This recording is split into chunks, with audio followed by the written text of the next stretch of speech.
My name is Ubani. My dad used to be, growing up, very good, very okay. He was sane. He used to work with Ministry of Interior as one of their top persons. At 10, my dad started getting upset and angry. He would just wake up. There's this cutlass he usually would keep under his pillow. And we have always wondered, what is this cutlass for? Until we got to find out and understand that that was for my mom. He wasn't like this before now, like I said. So whenever the episode starts, he would beat her up with it, and he would, most of the time, lock us up for us to witness it, and we would clean up after him. For the other time, he would throw us out with her, taking her ATM card, every means that we're supposed to use to get help, and he would leave us on the street and leave with her almost dead. So the place we would usually go to was Chisco Park at Utako, because that was where her family knew to come pick her up from when we would contact them. And over time, it kept on happening and happening. Most of the time, it could be pisu, like what you used to pound yam. And then, these are my siblings. In 2012, he told us, oh, you have to move to Cross River State. And we were like, we're already in school. My siblings, we already have friends here. At least we're trying to blend. He forcefully took us to Cross River State with my mom. And then we got signed up in a school, St. Brendan, Cross River State. If you are from there, you would know. And then we went there, and one of those days, we were in school and we heard kids, children shouting. And we were like, what's going on? Is something fun happening outside? So we went outside and they were like, oh, your dad is here. I'm like, my dad can't come to school, because they used to see us like, oh, the rich kids. But they did not know that I was wishing to be like those that did not have and had peace. We came outside to see what was happening, the fun thing that was happening, and it was a woman in a pool of blood, drenching, and this man screaming, and guess who it was? My dad and my mom. It was just one of those episodes, because the reason why she was in that state was because he gave my sibling the document to the house, and then he was like, you want to steal from me. You took the document.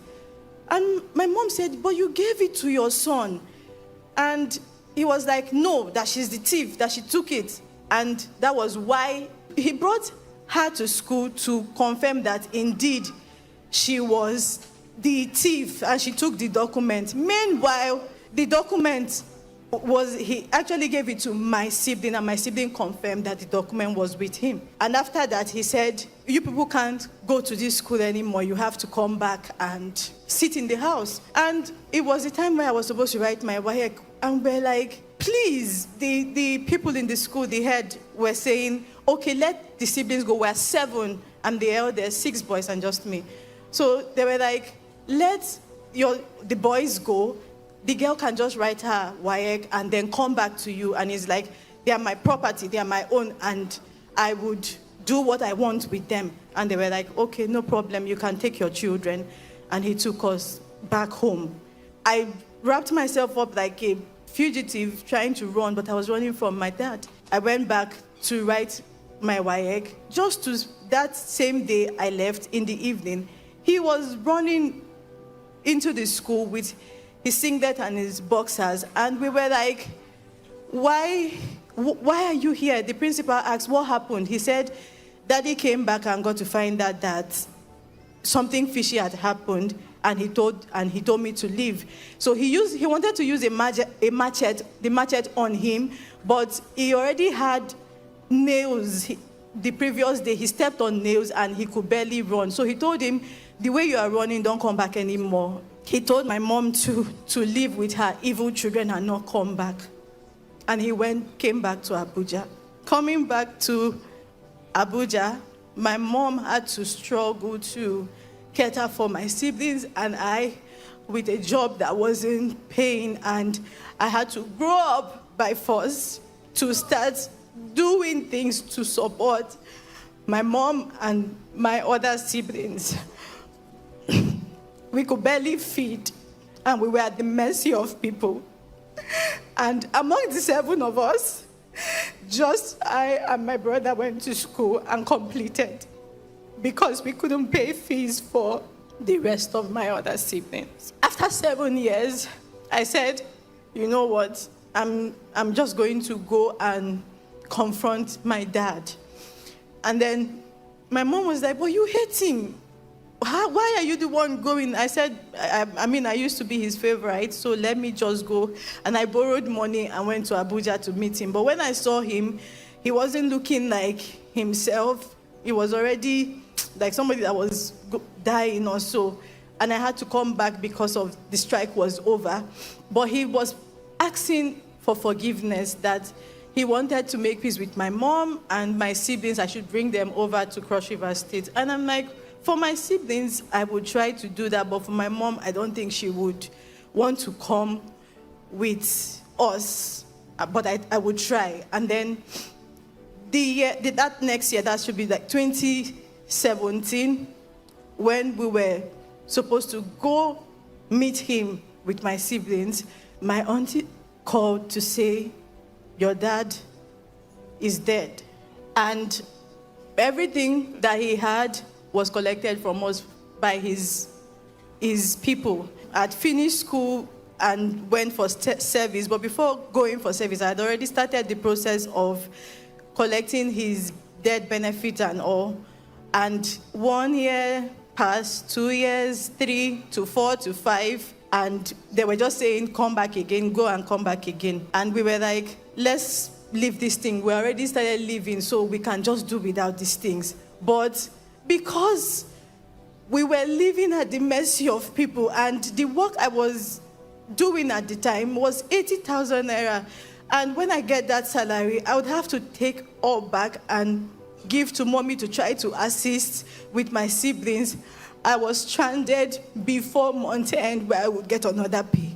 And I'm like, okay, when you're tired of the weight, that's what the Bible says, you would shake it, you would stand up. And I stood up and said, I'm going to be intentional because I can't keep living like this. And then the word started to come. My mom had to come all the way from Cross River State like 2 months back because of this. This is after 7 years. The word came on the altar, and Pastor Jerry said, he has finished the work and he has cut it short in righteousness. By the wonders of the Lord, I announce the Lord has finished the work. The Lord has finished the work. He has cut it short. He has cut it short. My mom went to that place, and among all of the files and everything that was there and people waiting, they said, madam, we're so sorry for keeping you waiting. And they signed the form for her, and the payment came. And we were so excited because finally, the previous time we were struggling and we almost got kicked out from house, and I had to sort for help here. And I was like, how am I going to pay August rent? But this payment came. Everybody, that word that says people would rejoice with you, they would laugh with you. They were even more excited than I was because there's no overtime. We had suffered so much, and we thought that was it. Now the big one. A month ago, before my mom left, a word of knowledge came that said, somebody will call you to confess. And we laughed about it. My mom and I told my mom that we know we hear plenty things on NSPPD.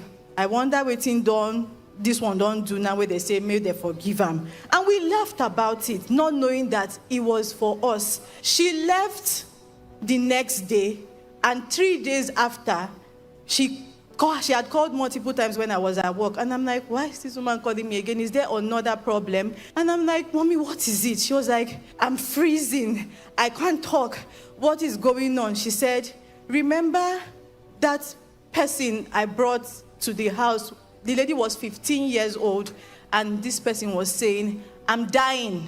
I did die, oh. I beg, forgive me for what I do. And my mom was like, I've forgiven you for what you did. And what did she do? Along the line, she started having an affair with my dad. And my mom got to find out about it, and she apologized, and my mom said, that's okay. And this is like 20 years. 20 years after. My mom said she did not know where she got her number from, who she got the number from. And then she was like, I've forgiven you. But she said, no, please forgive me. My mom said, what am I forgiving you for? And she opened up to say, everything that happened over all of these years, she did it. All my dad's behavior, the pain, the rejection, she went diabolic. She did it. And that was the word of knowledge that Papa said somebody was going to call you. My God is a household wickedness. Oh my God, how do I explain this? Is a household wickedness. They are using it to strengthen a wicked governor. Oh, the sound of your amen. Let it be broken. Let it be broken. If you will not give back your testimony in 3 days, they will run to you for confession.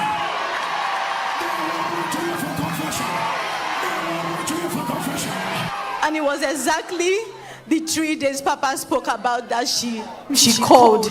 We are forgiving them. It's hard.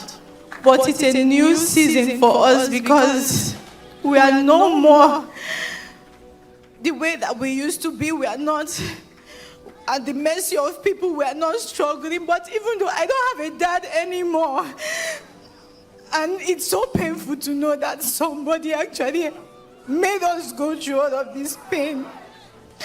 But I'm so grateful to God where my auntie is for sending me the link. Pastor Jerry, thank you.